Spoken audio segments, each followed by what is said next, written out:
ไทยก็คือประเทศไทยข้าเจ้าพยายามรอดข้าเจ้าพยายามเปลี่ยนข้าพเจ้าพระเจ้าพยายามแก้ไขปัญหาข้าเจ้ามาตลอดดังนั้นข้าเจ้าไปรอดประเทศไทยข้าเจ้าพลิกไหวอยู่ตลอดย้อนว่าข้าเจ้าเป็นประชาธิปไตยครึ่งอยากเต็มใบเขาก็เป็นได้อยากเป็นครึ่งเขาก็เป็นได้อยากปฏิวัติเขาก็ปฏิวัติได้ประเทศไทยเขามีการเฟล็กซิเบิลในเรื่องการปกครองคนไทยยังมีเสรีภาพในการปากเว้าคนไทยยังมีความสามารถในการเคลื่อนไหวทางการเมืองมีทั้งเหลืองมีทั้งแดงมีทั้งเขียวมีทั้งส้มข้าเจ้ามีหลากหลายดังนั้นมันจะเป็นบาลานซ์กันมันเป็นการทวงดุลอำนาจกันอยู่และข้าเจ้าก็ปกครองด้วย3อำนาจพยายามให้มันไปดีไทยไม่ควรเลือกข้างมันเป็นไปได้ยากนะดูการบ่เลือกข้างมันเป็นไปได้ยากความดีกับความชั่วนะถ้าไม่เลือกมันไม่ได้ดอกมันต้องเลือกว่าอันใดดีอันใดมันเป็นผลประโยชน์ต่อเฮาคันเจ้าสิไปว่าโจรก็สิไปเป็นหมู่นี่นะตำรวจก็สิเป็นโจรก็สิเป็นนี่มันเป็นไปไม่ได้อันนี้คือความจริงนะครับถ้าโจรก็เป็นตำรวจก็เป็นนี่นะคงไม่ได้หรอกนะเผด็จการก็เป็นประชาธิปไตยก็เป็นก็คงไม่ได้อีกนะ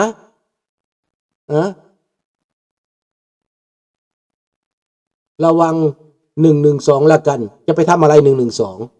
112นะบอกไม่ให้เขียน112ขึ้นมาเขียนมาทำไมเขียนทำไมลบก่อนเด้อขอโทษเด้อไม่มีความจำเป็นจะต้องเอานั่นเอานี่มาขู่กันเด้อลุงไม่ได้สนใจเรื่อง112ลุงไม่ได้เกี่ยวข้องเด้อเนาะอันไหนกระสิยัดใส่กันเบิดนะมันโมเมนต์แนวใดพวกเจ้าดังนั้นในเวลานี้ประเทศนะประเทศไทยข้าเจ้ามีเสรีภาพในการปากเว้าข้าเจ้าเคลื่อนไหวได้ข้าเจ้าอยากใส่ในประเทศไทยข้าเจ้าอยากขู่กันข้าเจ้าอยากขู่ผู้อื่นก็เรื่องของข้าเจ้ามันบ่ได้เกี่ยวกับเรื่องเฮาเนาะบ่ได้เกี่ยวกับเรื่องเฮาบ่ได้ไปสนเนาะบ่ได้ไปใส่ใจบ่ได้แม่นผลประโยชน์ของเฮาเนาะดังนั้นเฮาต้องการประชาธิปไตยอย่างเดียวแต่นะประเทศไทยจะข้าเจ้าอยู่รอดได้คนไทยข้าเจ้ามีวิธีรอดแต่คนลาวต้องเรียนรู้ต้องศึกษาอย่าไปเป็นเครื่องมือหมายถึงคนไทยระวังขอโทษนะแต่ไม่ต้องเขียนก็ได้ทุกคนก็เข้าใจเนาะลึกดีกว่าเนาะเพราะว่าทางช่องนี้มีการห้ามเขียน112ห้ามพูด112เนาะเขาก็เข้าใจกันแล้วล่ะมันต้องเว้าดอกกันนั่นน่ะใครก็เข้าใจเบิดน่าดูเนาะขอโทษเด้อบ่ต้องเขียนขึ้นมาเขาไม่จำเป็นต้องพูดไม่จำเป็นต้องเขียนเรารู้จักอันไหนถูกอันไหนผิดนะดังนั้นแหละขอให้คนไทยน่ะเริ่มใจกว้างเปิดใจกว้างเอาประชาธิปไตยนี่นะหาเพื่อนประชาธิปไตยคนลาวนี่ก็เป็นเพื่อนประชาธิปไตยคนไทยนี่เป็นเพื่อนประชาธิปไตยหัวอกเดียวกัน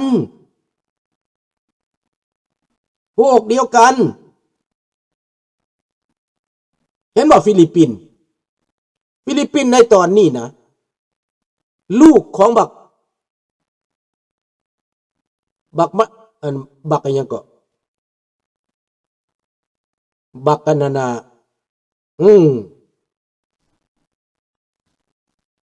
ลูกสาวมันน่ะ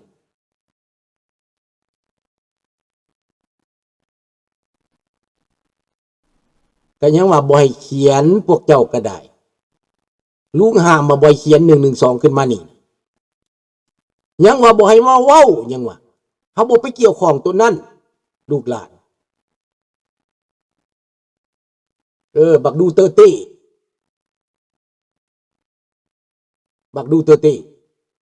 ก็ยังเฮ็ดหยังบ่ได้เห็นบ่บักลูเตอร์เต้ดังนั้น มาโกจิโยนี่นะเราเปลี่ยนประเทศเรากลับคืนมาให้ความสำคัญอเมริกาเรานำเอาอเมริกาเข้าไปปกป้องเกาะของเขาเมืองของเขาประเทศของเขารวมไม่รวมมือการงานมันกระส่างทันทีคนฟิลิปปินส์ได้งานเป็นหลายพันคนหลายหมื่นคนหลายแสนคนย้อนอเมริกาเอาเรือเข้าไปสอบอยู่ที่นั่นย้อนทหารอเมริกาไปอยู่ที่นั่นการงานเกิดขึ้นนี่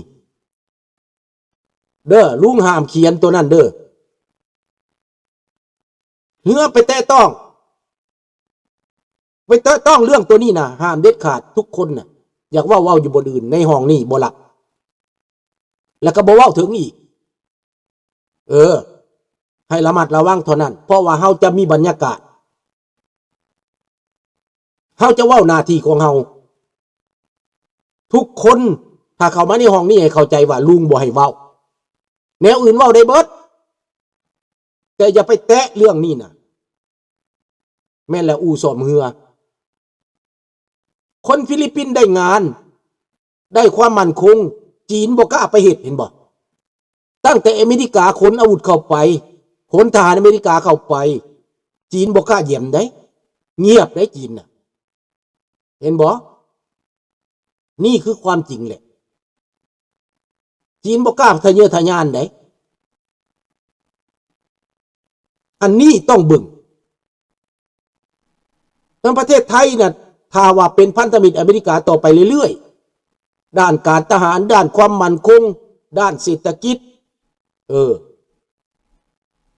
ประเทศไทยก็เจริญแน่นอนลุงก็มักอยู่แล้ว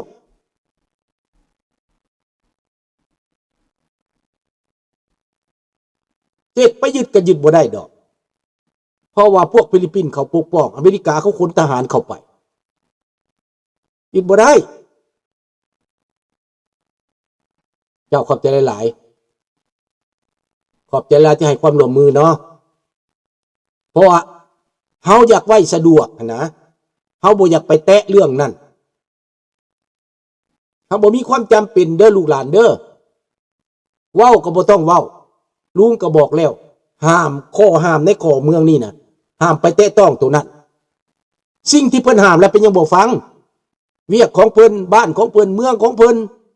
คันเฮาอยากเว้าก็เว้าแต่แนวมันดีเว้าแต่แนวมันสร้างสรรค์และมีผลประโยชน์คนไทยเขาเจ้ามีสิทธิ์มีเสียงหลายกว่าคนลาวเขาเจ้าไปมาหาสู่ได้ก็เบิ่งแม่คนลาวไปอยู่เมืองไทยไปเฮ็ดเวียกเฮ็ดงานสิตายก็แล่นไปเมืองไทยเป็นอพยพก็แล่นไปเมืองไทยลุงนี่คันบ่มีเมืองไทยลุงก็บ่ได้มานี่ได้จักว่าตายแล้วบ่จักคันบ่มีเมืองไทยมักบ่มักมันก็ต้องรับรู้ความจริงได้จีนมีบ่ในฟิลิปปินส์มีแต่จะไปขยายจะไปเขื่อนจีนมันเข้าไปตอนมักดูเตอร์เต้นี่แต่ว่าคนฟิลิปปินส์เขาเปลี่ยนข้างแล้วจีนก็ตับกลับคืนได้จีนทิ่มเมืองทิ่มซ่านทิ่มตึกทิ่มห้านค้าหนีไปได้แม่นเห็นบ่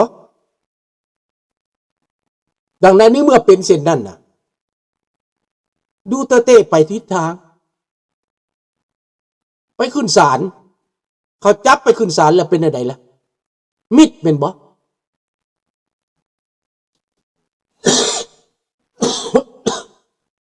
ลูกสาวเห็นอย่างได้เขาจับพ่อไปขึ้นศาลแหละโมเมนต์นอนอยู่คุกบ่เดี๋ยวนี้น่ะจักเดือนจักปีสิขึ้นศาลนั่นน่ะดีบ่ดีสิกินยาตายซ้ำนะสิกินยาตายคือบักมิโลเซวิชนั่นแหละเขาจับไปดิเขาจับไปขึ้นศาลไหนเขาก็ดูแลอยู่พุ่นแหละเจ้าฆ่าคนเป็นหลายพันคนดินายทองรุ่นนี่ก็ระวังสักมื้อหนึ่งนะมีคนใดคนหนึ่งไปฟ้องไว้เนี่ยเขาจับได้เห็นบอกปิโนเช่เขาฟ้องไว้อยู่อังกฤษมื้อหนึ่งปิโนเช่บินไปอังกฤษเขาก็หยุดอยู่อังกฤษทองรุ่นนี่คือกันนี่ เที่ยวไปประเทศนั้นประเทศนี้มือหนึ่งคนไปฟ้องไว้นายทองรุนติดคุกขึ้นศาล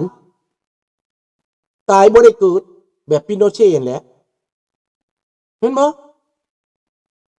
มันก็เป็นแบบนั้นเวรกรรมนี่มันบ่ดลดอกเด้อดังนั้นฟิลิปปินส์ในตอนนี้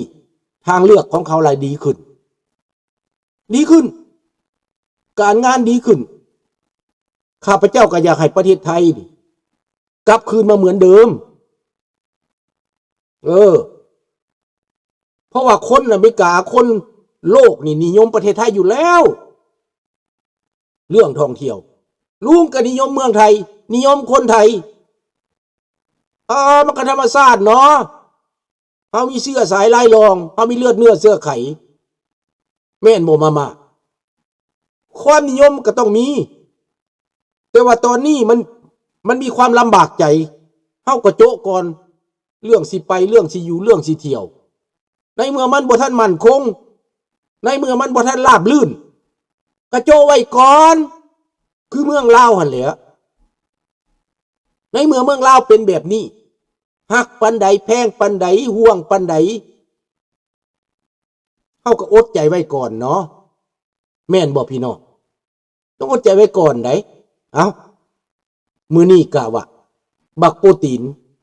บ่กล้าไปตุรกี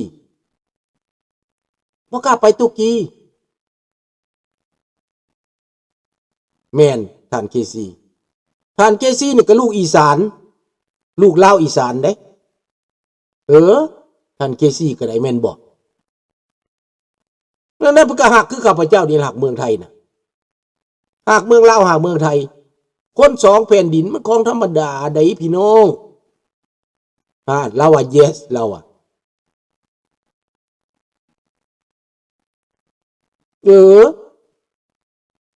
ลุงแขวงสวรรณเขตคนเสียบังไฟเด้อแต่ลูกขอนแก่นเด้ลูกขอนแก่นสัญชาติลาวเสื้อชาติลาวสัญชาติแคนาดาไดนี่แหละไผสิอยากเป็นแบบนี้แต่ว่ามันเป็นเด้เหตุการณ์เหตุผล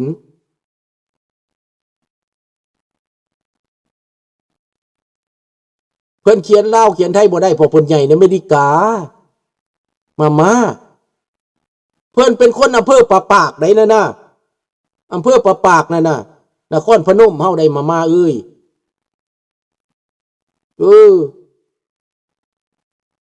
ท่านเคซีน่ะเป็นคนอำเภอปะปากได้แม่นบ่สวัสดีคนบ้านกะนั่นแหละ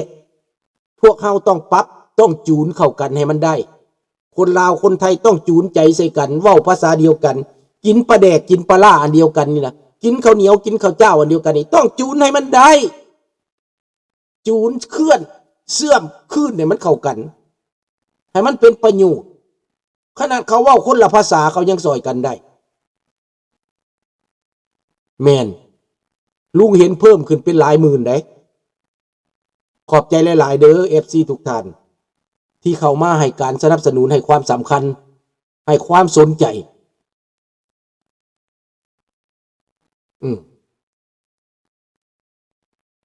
ผมลาวอุบลครับดังนั้นแหละว่าเฮาที่เป็นลาวอยู่แขวงใดก็อย่าอยู่จังหวัดใดก็อย่าล่ะมันหัวใจเดียวกันกันยังวะลุงเว้าเรื่อง